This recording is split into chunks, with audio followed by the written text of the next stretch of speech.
जुनैद भाई, मुझे बैंक से कॉल आई थी।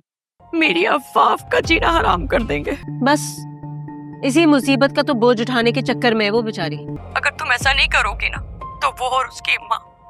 फिर बैंक वाले तुमको किस खुशी में फोन घुमा देते हैं? शुक्र करो सिर्फ लोन का ही का है, वरना जितने एहसानात वो कर चुकी है ना, अगर गिनने बैठ जाती तो तुम्हारे तो लेने के देने पड़ जाते। अपनी बकवास बंद करो। मैं चाहती हूँ कि तुम उसे फोन करके सॉरी कह दो और कह देना कि तुम आइंदा ऐसा नहीं करोगी। देखो, अगर उसने एहसान किया होगा ना तो वो तुम पे किया होगा। वो आपने मेरी डेजिग्नेशन पे लोन लिया है, तो जो आपने लोन लिया हुआ है उसकी इंस्टॉलमेंट इस महीने भी पे नहीं हुई। फिर बैंक वाले तुमको किस खुशी में फोन घुमा देते हैं? वैसे मुझे समझ में नहीं आता, लोन तो हमने लिया हुआ है ना। तो अगर आप इंस्टॉलमेंट पे नहीं करेंगे तो बैंक वाले मुझे ईमेल और कॉल्स करते रहेंगे। वो आपने मेरी डेजिग्नेशन पे लोन लिया है, वरना जितने एहसानात वो कर चुकी है ना, अगर गिनने बैठ जाती तो तुम्हारे तो लेने के देने पड़ जाते। शुक्र करो सिर्फ लोन का ही का है।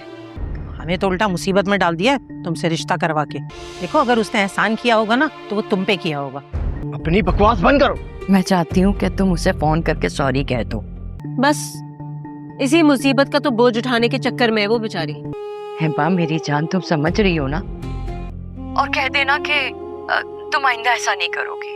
अगर तुम ऐसा नहीं करोगी ना तो वो और उसकी माँ मेरी अफाफ का जीना हराम कर देंगे। तुम्हारा ऐसा करना बहुत जरूरी है। ओ